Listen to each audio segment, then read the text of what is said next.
D'un nouveau Premier ministre, la population donne de la voix. Les gouverneurs des provinces touchés par l'insécurité reçus ce vendredi 7 avril par Ramazani Chadari. Le monde entier célèbre en ce jour la journée mondiale de la santé. Antenne A, le journal Sylvie Fortuné Moula.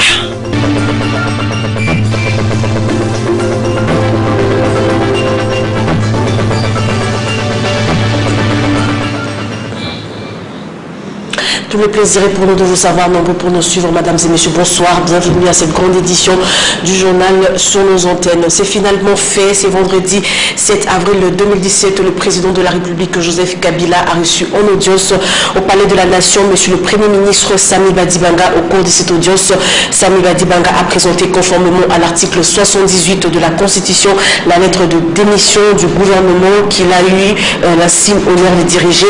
Dans sa lettre, le Premier ministre sortant a remercié le président de la République de la confiance et du soutien dont lui-même et ses collègues membres du gouvernement ont bénéficié de la haute autorité du pays tout au long de l'accomplissement de leur mission. Le président de la République en a pris acte. Et puis le chef de l'État, comme il l'a annoncé le mercredi dernier devant le Congrès pour la nomination d'un nouveau Premier ministre, Patrick Borel Mukenzi et Joseph Belebele ont interviewé la population quinoise quant au choix du prochain locataire de la primature. Suivez.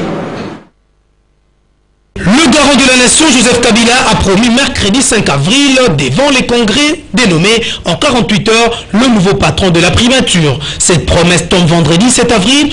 Sa concrétisation est attendue comme un tirage au sort de la Coupe du Monde. Approchés, la plupart des Quinois sont clairs quant au choix du Premier ministre et se justifient. C'est clair, parce que nous voulons ce que le peuple veut. Qu'on choisisse Tshisekedi parce que c'est les résultats du compromis qu'ils ont eu à l'interdiocésain. La première mission, c'est faire vite pour que nous allions aux élections apaisées. Deuxième mission, alléger les soucis de la population. C'est le rassemblement qui fera le choix de leur candidat d'une manière indépendante, qui va envoyer ces candidats au président de la République pour qu'il soit nommé. Valentin Moubake et tout ce monde-là, ce sont des compétences que nous avons connues dans ce pays. Ils ne méritent pas, mais seulement il faut se mettre d'accord sur l'accord. Lui, il est chef de l'État. Va nommer sur base de ses accords, ou bien sur base d'autre chose. Ça, c'est de un. De deux, si jamais il nomme sur base de ses accords, je crois que la démarche est biaisée.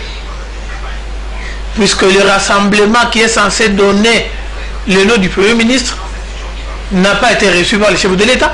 Une autre frange prévient que sortir des accords équivaut noir sur blanc à revenir à la case départ. Que le président fasse un cachet, comme il est dit qu'il laisse Sabidimbo, qu'il le fasse.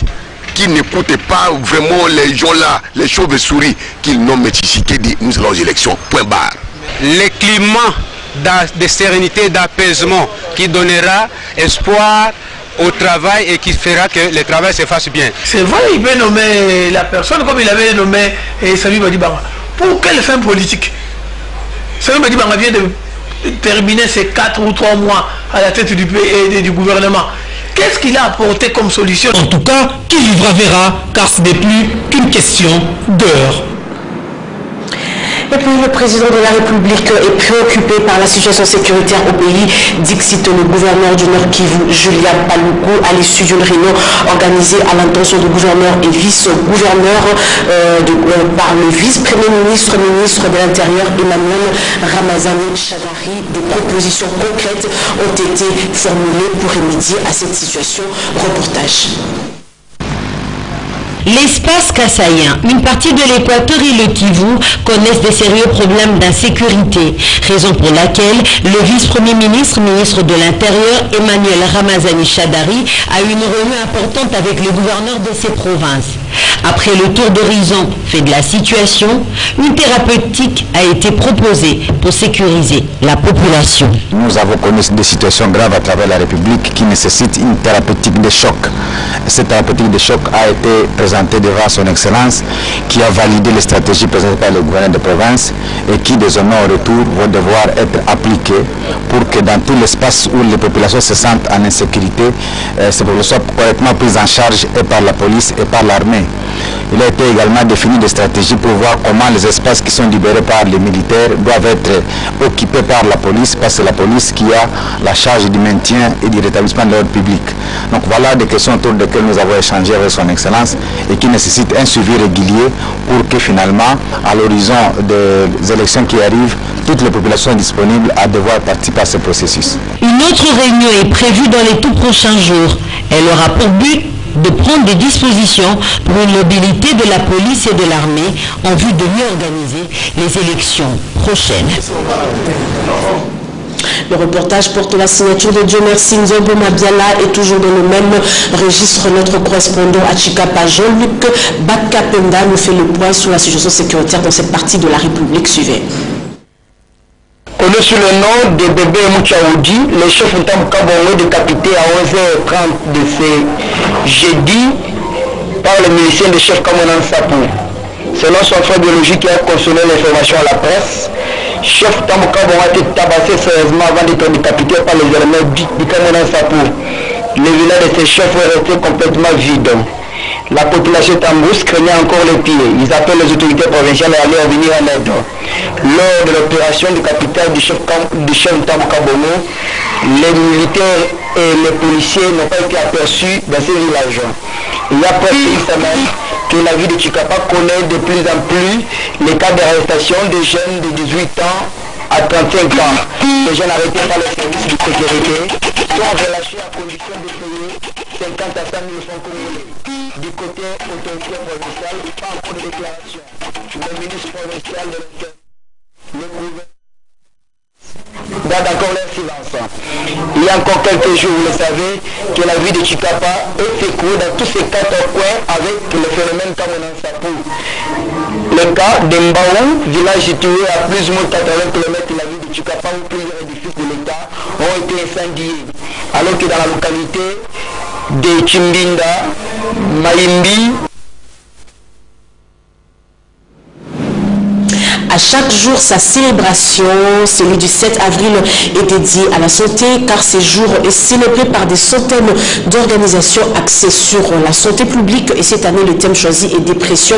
Parlons-en. Pour ce faire, des manifestations ainsi que des sensibilisations sont organisées dans le monde entier dans le but de sensibiliser et informer les opinions publiques à propos de la morbidité, la mortalité et la souffrance. Patricia Basso. Consacrée à la santé, cette journée est célébrée le 7 avril pour marquer l'anniversaire de la création de l'Organisation mondiale de la santé, OMS. C'est également une occasion de mobiliser l'action autour d'un thème de santé publique qui concerne le monde entier, d'où le thème de cette année qui est la dépression. Elle fait partie des 8 campagnes officielles de l'OMS en faveur de la santé publique mondiale, avec la journée mondiale de la lutte contre la tuberculose célébrée le 24 mars, la semaine mondiale de la vaccination célébrée la dernière semaine d'avril, la journée mondiale du paludisme le 25 avril, la journée mondiale sans tabac le 31 mai, la journée mondiale des donneurs de sang célébrée le 14 juin, la journée mondiale de l'hépatite le 28 juillet, la journée mondiale du bon usage des antibiotiques en novembre et enfin la journée mondiale du sida célébrée le 1er décembre. En parlant du thème choisi cette année, la dépression touche les personnes de tous les âges, de tous les horizons et de tous les pays. Elle provoque une détresse morale et a une incidence sur l'aptitude des personnes à effectuer les tâches de la vie quotidienne, avec parfois des conséquences désastreuses sur les relations avec la famille et les amis et sur l'aptitude de personnes touchées à gagner leur vie. Dans le pire des cas, la dépression peut conduire au suicide, lequel représente désormais la deuxième cause de décès chez les 15-29 ans. Toutefois, il est possible de prévenir et de traiter la dépression. Mieux comprendre la dépression, connaître et les moyens de la prévenir, de la guérir, permettra de réduire la stigmatisation associée à cette maladie et d'entourer davantage de personnes à demander de l'aide. Le capital inaliénable le plus précieux étant notre santé, le constat mondial est alarmant car les pays en voie de développement ne bénéficient toujours pas de conditions de vie nécessaires au maintien d'une bonne santé. Les infrastructures sont déficientes et l'accès aux médicaments difficiles, sans parler des trafics de médicaments frélatis. Dans les pays dits développés, l'égalité devant la santé n'a plus de mise. Si une majorité des citoyens de ce pays bénéficient d'infrastructures de santé performantes et accessibles, d'autres sont obligés de renoncer à certains soins, faute de pouvoir payer la mutuelle qui prendra en charge leurs dépenses. Par ailleurs, la tradition a été une fois de plus respectée à la Société nationale d'assurance pour cette énième opération. Jeudi sinistre, l'assureur national a payé plus de 100 dossiers sinistres. C'était à la direction générale située dans la commune de la Gombe, Willy Kacha, Polydor Ngaziami. Toujours prête à rendre service à ses clients conformément à sa mission, la Société nationale d'assurance s'est une fois de plus signalée sur le lieu de l'opération jeudi sinistre. En effet, hier 6 avril, dans l'enceinte de sa direction générale située sur le boulevard du 30 juin, la SONAS a payé 153 dossiers en rapport avec les assurances vie, automobile et incendie. Ce, en vue non seulement de permettre aux victimes des sinistres ayant souscrit à ces différents produits de rentrer dans leurs droits, mais aussi de faire renaître l'espoir et la confiance dans les chefs de ceux qui pourront un jour être victimes d'un quelconque sinistre. Nazaraki d'abord n'a doute pour être dans Nazaraki accident n'a pas Njili qui a son assurance à vous que je fais mais ça Nazaraki la déclaration n'a pas singa qui n'a pas biloko nyonso oyo basinga qui n'a assurance Nazaraki n'a donc je suis très content pour le fait qu'il a fait l'assurance. Elle m'a remboursé la somme que j'ai dépensée pour la dépense de ma voiture. Oui, je suis satisfait. Tout ce qui hésite, il peut toujours venir solliciter l'assurance et puis vous payez l'argent chez l'assurance. L'assurance, dès qu'il y a un problème, il va intervenir à votre part. Avoir les nouvelles de la SONAS sur ce qu'elle fait au bénéfice de la population, c'est bon. Mais souscrire à la gamme des produits et services qu'elle propose, c'est mieux. Car cela vous met à l'abri de l'imprévu. La République démocratique du Congo ne manque pas des génies. Parmi elles, il faudrait citer M. Blanchard Lokouli, fabricant géniteur d'une machine qui fabrique les tamis à moulin. Papi Katassi l'a rencontré dans son atelier à Lemba. Reportage. C'est ça qu'on appelle une véritable imagination capable de booster une nation. Nous sommes à Lemba, précisément sous l'avenue Touana au numéro 2, un atelier conçu par un jeune Congolais. Objectif, monter et fabriquer des tamis à moulin. Blanchard Lokouli explique le début de son aventure. On a ça qui à partir à pillage. Pillage de motoza boma, biloko otoza sac. J'ai fabriqué cette machine après le pillage. À l'époque, j'avais beaucoup de moulins qui posaient des problèmes de tamis. C'est pour cela, avec mon intelligence, j'ai réfléchi pour créer cette machine.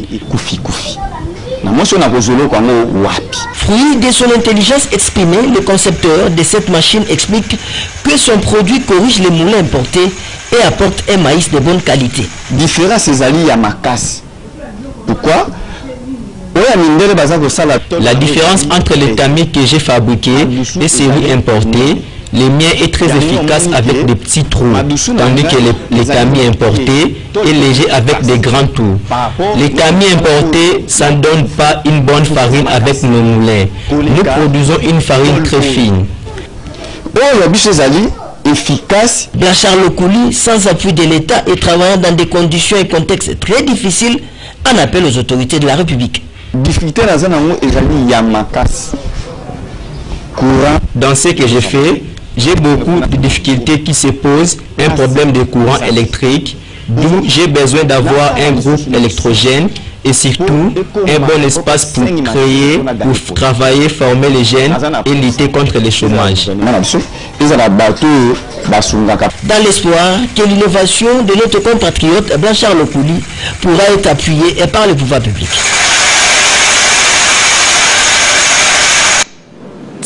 L'actualité en dehors des frontières, nous allons commencer avec l'Afrique du Sud où le Parlement va examiner le 18 avril prochain la motion de censure contre le président Jacob Zuma. Le 18 avril prochain s'annonce comme une journée épique pour le président sud-africain Jacob Zuma. C'est à cette date que l'Assemblée nationale va examiner une nouvelle motion de défiance déposée par l'Alliance démocratique suite au limogeage du ministre des Finances Pravin Gordhan. Le principal parti d'opposition a reçu le soutien des Economic Freedom Fighters de Julius Malema qui accentue la pression sur le président Zuma pour l'obliger à quitter le pouvoir. Ce n'est pas la première fois que le chef de l'État sud-africain fait face à une motion de défiance de l'opposition. Mais il en a toujours survécu grâce à la majorité de son parti à l'Assemblée nationale. La question qui se pose maintenant est de savoir si le malaise provoqué par le limogeage de Pravin Gordhan ne risque pas de semer le trouble dans les rangs de l'ANC à l'hémicycle. Pour l'heure, la direction du parti joue la carte de l'unité en réitérant mercredi son soutien à Jacob Zuma. Et en Syrie, l'armée américaine a frappé dans la nuit d'hier une base militaire syrienne. Les Américains répondaient à l'attaque au gaz toxique de forces régulières syriennes dans la zone des rebelles. Suivez.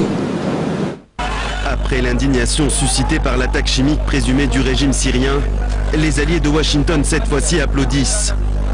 Les tirs de missiles américains sur la base aérienne de Homs sonnent comme un ultime avertissement lancé à Bachar al-Assad. Pour François Hollande qui souhaitait intervenir en Syrie dès 2013, il est désormais possible d'ouvrir des négociations pour une transition politique. Cette opération était une réponse. Elle doit maintenant être poursuivie au niveau international dans le cadre des Nations Unies, si c'est possible, de façon à ce que nous puissions aller jusqu'au bout des sanctions contre Bachar el-Assad. Une position partagée par Berlin et Londres, pour qui le dirigeant syrien porte l'entière responsabilité des frappes américaines. La Turquie, l'Arabie Saoudite ou encore Israël se félicitent de la riposte de Washington et apportent leur soutien total à Donald Trump. Par sa parole et par ses actes, le président Donald Trump a délivré un message fort et clair. On ne tolérera pas l'usage et la propagation des armes chimiques. Pour le Kremlin, en revanche, il s'agit là d'une agression contre un État souverain. Moscou suspend l'accord avec Washington sur la prévention d'incidents aériens en Syrie et réclame une réunion d'urgence du Conseil de sécurité de l'ONU. Cela me rappelle la situation en 2003, lorsque les États-Unis, le Royaume-Uni et leurs autres alliés sont entrés en Irak sans l'accord des États-Unis et en violation du droit international. Même son cloche du côté de Téhéran, l'allié du régime syrien condamne les frappes américaines qui selon lui ne font qu'aider les groupes terroristes. La Chine adopte de son côté un ton plus mesuré. Le gouvernement appelle à éviter une détérioration de la situation en Syrie. Et nous allons terminer avec le Venezuela où les opposants ont manifesté à Caracas pour dire non à la dictature du président Nicolás Maduro. Des heurts ont à nouveau éclaté à Caracas entre opposants au président vénézuélien Nicolás Maduro et policiers. Le visage masqué, les manifestants se sont opposés aux forces de l'ordre avec des jets de pierre. Ces dernières ont répliqué avec des gaz lacrymogènes. Ils étaient près de 5000 rassemblés sur l'autoroute principale de la capitale du Venezuela avec pour mot d'ordre virer Maduro et la fin de ce qu'ils appellent une dictature du président socialiste. Ces échauffourées surviennent dans un climat de forte tension. Le pays traverse une grave crise économique et souffre de pénuries sévères. Mais le refus de Maduro d'organiser des élections anticipées comme l'exige l'opposition et la tentative de la Cour suprême, proche du président, de s'attribuer les pouvoirs du Parlement ont mis le feu aux poudres. Au même moment, des milliers de parents du président défilaient eux aussi dans la ville, aux abords du Parlement.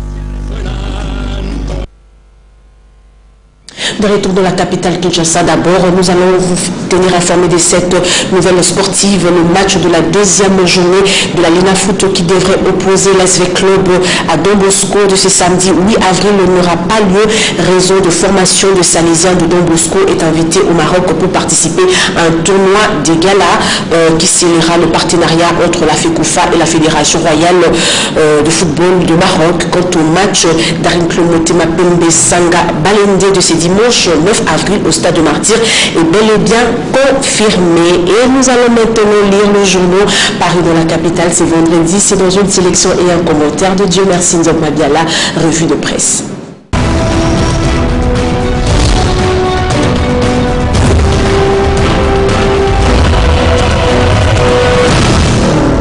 Bonsoir et bienvenue à cette revue de presse. Succession à Badibanga. La grande bataille engagée, c'est le titre de la prospérité. Plusieurs noms rivalisent d'ardeur dans l'arène politique pour succéder à Sami Badibanga. Les opposants s'étiraillent, certains superstitieux parmi eux se perdant en conjoncture sur la suite du feuilleton consulte les pasteurs et les marabouts, chacun selon sa foi. Comme à la tombola, la chance n'est jamais un acquis d'avance. Certainement que la loi du tirage au sort va déterminer finalement le nom de celui sur qui le chef de l'État aura jeté son dévolu pour la gestion du gouvernement. À la référence plus de renchérir, Kabila peut déclencher la fête populaire avec Félix Tshisekedi. Selon ce quotidien, d'aucuns pensent que Joseph Kabila pourrait nommer Félix Tshisekedi comme Premier ministre pour succéder à Sami Badibanga. Pourtant, la nomination du fils Tshisekedi pourrait susciter une grande effervescence à Kinshasa et dans plusieurs coins du pays. Le contraire renforcerait des frictions et frustrations, estiment certains observateurs. Or, au cas où le président de la République jetait son dévolu sur Félix Tshisekedi, une terrible confusion s'installerait dans le rassemblement que dirige le fils Tshisekedi. Et par contre, le journal estime que Joseph Kabila coince le rassemblement. Alors que la méga plateforme d'opposition est éclatée en deux fractions, Félix Tshisekedi voit ses chances d'accéder à la primature s'amoindrir. Qui de Tshisekedi, Tshibala, Moubake, Katebe succédera à Badibanga? Le chef de l'État a la réponse à cette question et on le saura certainement ce week-end. Et c'est fini pour ce soir. Terminé et bonne soirée chez vous.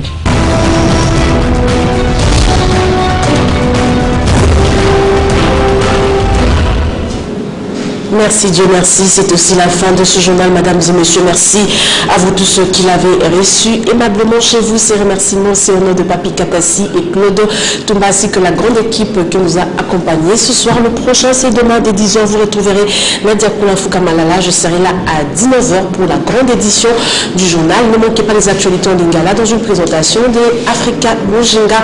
Portez-vous bien et excellente suite de programme sur nos antennes. Au revoir.